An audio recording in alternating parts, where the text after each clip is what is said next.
Sorry to keep you waiting. I was waiting to talk to the last member of the delegation in the region. Good afternoon. Before I leave for North Carolina, which I'm going to do in a few minutes, I want to speak briefly about the terrible incident and accident that happened in Baltimore this morning. At about 1:30, a container ship struck the Francis Scott Key Bridge, which I've been over many, many times commuting from the state of Delaware, either on a train or by car. I've been in Baltimore Harbor many times. And the bridge collapsed, sending several people and vehicles into the water, into the river. And multiple U.S. Coast Guard units, which are stationed very nearby, thank God, were immediately deployed along with local emergency personnel. And the Coast Guard is leading the response to the port, where representatives from the Federal Highway Administration, the FBI, the Department of Transportation, the Army Corps of Engineers, as well as Maryland officials and Baltimore Police and Fire, are all working together to coordinate an emergency response.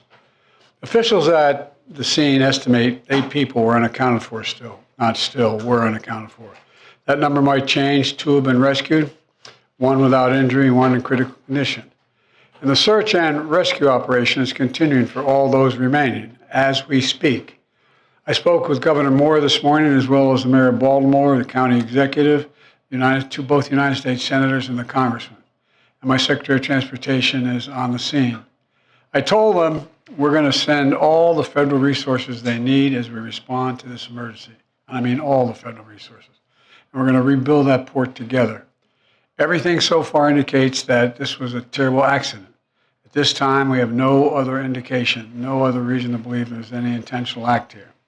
Personnel on board the ship were able to alert the Maryland Department of Transportation that they had lost control of their vessel, as you all know and reported.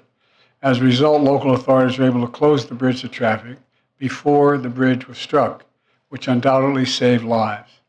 Our prayers are with everyone involved in this terrible accident and all the families, especially those waiting for the news of their loved one right now. I know every minute in that circumstance feels like a lifetime. You just don't know. It's just terrible. We're incredibly grateful for the brave rescuers who immediately rushed to the scene, and to the people of Baltimore who want to say, we're with you. We're going to stay with you as long as it takes. And like the governor said, you're Maryland tough, you're Baltimore strong, and we're going to get through this together. And I promise we're not leaving. Here's what's happening now. The search and rescue operation is our top priority. Ship traffic in the Port of Baltimore has been suspended until further notice, and we'll need to clear that channel before the ship traffic can resume. The Army Corps of Engineers is on the spot and is going to help lead this effort to clear the channel. The Port of Baltimore is one of the nation's largest shipping hubs, and I've been there a number of times as a senator and as a vice president. It handles a record amount of cargo last year. It's also the top port in America for both imports and exports of automobiles and light trucks. Around 850,000 vehicles go through that port every single year, and we're going to get it up and running again as soon as possible. 15,000 jobs depend on that port, and we're going to do everything we can to protect those jobs and help those workers. The bridge is also critical for travel, not just for Baltimore, but for the Northeast Corridor. Over 30,000 vehicles cross the Francis Scott Key Bridge on a daily basis. It's virtually, it's one of the most important elements for the economy in the Northeast and the quality of life. My transportation secretary is there now. As I told Governor Moore, I've directed my team to move heaven and earth to reopen the port and rebuild the bridge as soon as humanly possible. And we're going to work hand in hand with the support of Maryland to support Maryland whatever they ask for. We're going to work with our partners in Congress to make sure the state gets the support it needs. It's my intention that the federal government will pay for the entire cost of reconstructing that bridge, and I expect the Congress to support my effort. This is going to take some time. The people of Baltimore can count on us, though, to stick with them at every step of the way until the port is reopened and the bridge is rebuilt. You know, we're not leaving until this job gets done. Not leaving until then. So I just want to say God bless everybody who everyone harmed this morning and their families.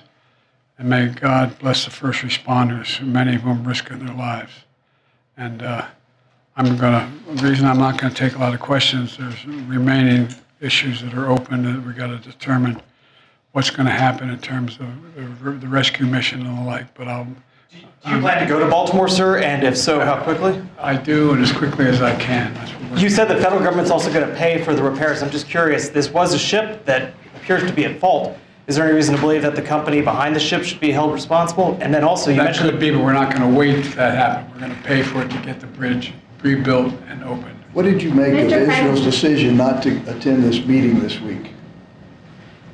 Oh, I don't want to get into We're that. going now. Plenty of Rafah. time to talk about Rafah. You mentioned the port. The port. Can I ask about cars? About the port. Thanks, everyone. Thank you, Russ. Thanks, everyone, for being out. Thanks, everyone.